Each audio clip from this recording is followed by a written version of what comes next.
La parole est à Michel Zumkeller du groupe UDI.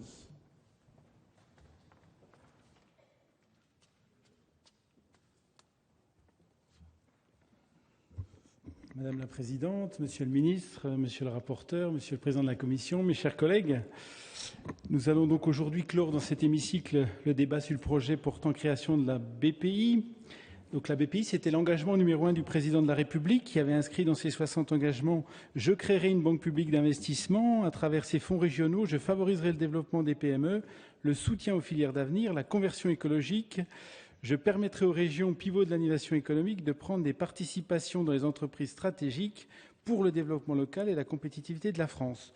Une partie des financements sera orientée vers l'économie sociale et solidaire. » Si nous croyons le texte de cet engagement numéro 1, le principe de la BPI aurait pu être une bonne idée. En effet, nos entreprises souffrent de 3 problèmes majeurs: l'atrophie de notre tissu économique intermédiaire, une spécialisation industrielle tournée essentiellement vers les grandes entreprises, un climat fiscal et financier anxiogène pour les entreprises à fort potentiel de développement. Cependant, le problème qui surpasse tous les autres est celui du financement. Votre projet de loi ayant pour but d'améliorer l'accession des PME et des ETI à un système de financement public tourné principalement vers le long terme est louable, car c'est, je le souligne, un besoin vital pour nos entreprises.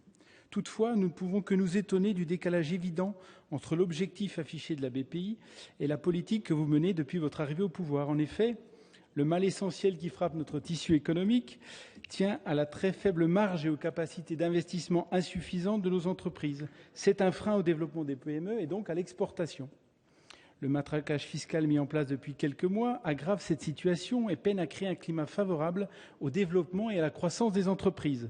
14 milliards d'impôts supplémentaires sur les entreprises, soit une augmentation équivalente à 1/3 de l'impôt sur les sociétés, et la suppression des allègements liés aux heures supplémentaires, entre autres, sont autant de facteurs qui pénalisent nos entreprises et assèchent leur capacité d'investissement. La BPI, dont le rôle est de faire face à la faiblesse de trésorerie des PME, aurait certainement moins de nécessité d'être sans la fiscalité que vous avez mise en place et qui handicape terriblement la trésorerie de nos entreprises. Je suis désolé. Si on permet, avant d'avoir une banque d'investissement et la possibilité de l'avoir, il faut que les entreprises dégagent des marges. Et si on les matraque fiscalement, elles ne dégagent pas de marge. Et donc, elles n'ont pas la capacité d'investir. Vous savez, on peut créer toutes les banques qu'on veut. Si les entreprises ne sont pas en bonne santé, elles investiront rien du tout. Et votre banque, elle servira à rien du tout. Ça, c'est clair. Mais ce n'est pas un jugement politique, ça, c'est un jugement de fait, simplement. Le crédit d'impôt, on va en parler justement tout à l'heure. N'anticipez pas trop. En outre, collègue, seul M. Zumkeller a la parole. La BPI n'est pas suffisamment tournée vers les PME. Nous avons souhaité, dans le cadre du débat, apporter certaines améliorations. Comment ? J'étais là tout le long du débat sur la BPI. J'étais là tout le long du débat sur la BPI. Mes chers collègues, n'interrompez pas M. Zumkeller. Seul M. Zumkeller a la parole. Je ne pense pas que vous étiez là tout le long du débat, d'ailleurs. Et M. Zumkeller, ne vous laissez donc pas interrompre. D'accord.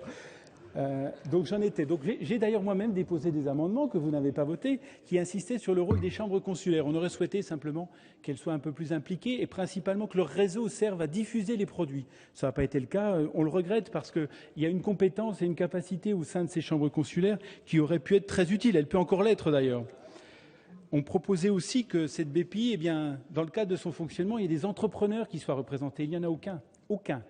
Donc c'est faire de l'investissement sans les entreprises. Nous verrons le résultat. Vous savez, le résultat, ça sera les faits qui nous amèneront.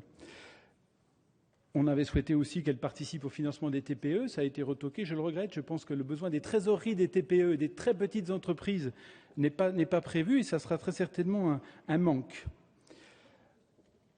Au niveau de la force de frappe, on peut se demander si elle sera nécessaire. 35 et 40 milliards d'euros, c'est très exactement une petite partie de son besoin de financement de l'économie qui est de 1 300 milliards. Encore une fois, la valeur ajoutée de la BPI demandera à être précisée. De plus, nous ne comprenons pas pourquoi vous avez eu recours à la loi. OSEO existe et fonctionne plutôt dans des conditions satisfaisantes. Quant aux participations au financement du capital des PME, ils sont assurés par CDC Entreprises, avec des délégations régionales et plutôt une certaine réussite. Si le propos de ce texte de loi est la coordination, cela relève de la gouvernance et non nécessairement de la loi. Mais le rassemblement de ces entités était-il nécessaire ? Nous le verrons. Était-il souhaitable ? Valait-il mieux créer une seule grosse structure ? Votre formule dispose-t-elle de plus de souplesse, de réactivité pour répondre aux besoins des entreprises ? Nous le verrons dans les faits. Une grosse structure aura-t-elle une force de frappe plus grande par l'addition des 3 capacités financières ou au contraire sera-t-elle moins réactive ? je crains que ces missions et le nombre de missions n'entraînent un peu de pesanteur. Vous donnez à la BPI la mission de réindustrialiser la France, d'assurer notre transition énergétique, de garantir le respect de l'environnement, de favoriser l'activité économique. C'est beaucoup, sans doute beaucoup trop. Je crains que le principe de cette espèce de couteau suisse à 42 milliards ne soit un peu compliqué et réaliste. Vous avez parlé de la BPI comme un porte-avions, ça c'est Monsieur le ministre des Finances. Je pense que c'est bien ça qui nous inquiète. Vous parlez de porte-avions, les entreprises n'ont pas besoin d'un bâtiment lourd et difficile à manœuvrer, ils ont très simplement besoin de quelque chose de très réactif et qui puisse réagir au jour le jour. Donc nous verrons. Vous avez parlé tout à l'heure du crédit impôt pour la compétitivité, nous allons en parler. Rien n'est prévu en 2013, tout ne sera effectif qu'en 2014, 2015, 2016. Ça nous semble un peu loin. Les 10 milliards prévus en 2014 nous semblent un peu faibles. Je rappelle que Louis Gola demandait un choc de 30 milliards qui n'est pas là. Le véritable problème que nous avons à résoudre, Monsieur le ministre, est celui de la croissance et de la création d'emplois et de la lutte contre le chômage. Nous savons bien que c'est d'abord de compétitivité qu'il s'agit. Le financement des entreprises viendra après. C'est parce que les conditions de la compétitivité sont réunies qu'on peut assurer ce financement. Il est vain de financer des entreprises qui ne correspondent pas aux exigences de compétitivité. Nous appelons donc le gouvernement à agir de toute urgence, à prendre les mesures de la crise que nous traversons, à y répondre. Nous sommes tous d'accord dans cet hémicycle pour dire que les autres sujets peuvent attendre. Pour toutes ces raisons, les députés du groupe UDI s'abstiendront sur ce texte. Merci. La parole